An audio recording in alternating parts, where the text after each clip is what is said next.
மீனை வெட்டணும் தம்பி. போயிட்டு நான் கையோட வெட்டிட்டு வந்துடல. சரியா மீடியமாக போட துண்டு ரொம்ப பெருசு பெருசாக போடணும். சீலா மீன் தெரியும், அந்த மீன் தெரியும். வருஷம் இந்த மீன் சாப்பிட்டு சொல்கிறாங்க. ஆமாம், அதை சாப்பிடுவோம் நாளைக்கு. நாளைக்கு முப்பாயா மீனை வச்சு ரொம்ப நாள் வச்சு உரப்பு புளிப்பா நல்லா ஆணம் வச்சு நாக்கு செத்து போய் வச்சு மாங்காய் வாங்கிட்டு வந்து போட்டு உரப்பு புளிப்பா ஆணம் வச்சு மீன் பொறிச்சு நாக்கு ஊறுது. நான் பை போட்டு நீ அதை வெட்டிட்டு வந்தா நான் தூக்கி நவுத்திடுவேன். இந்த கறியெல்லாம் இருக்கு. கறியெல்லாம் தூக்கி மே ஃப்ரிட்ஜுக்கு எடுத்துக்கோம். எடுத்துக்கோம்.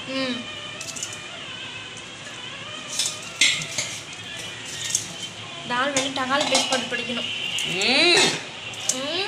ஓகே, நீ சொல்ல கரெக்டாக கொடுத்தோம். எம்மா அது ஆளு உனக்கு பிடிச்ச ஆள வேண்டியதான். ஓகே கரெக்டாக சொல்லு. ஓகே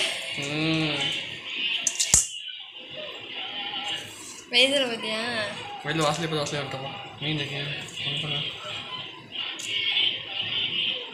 எவ்வளோ பைசா கொடுக்குறீங்க?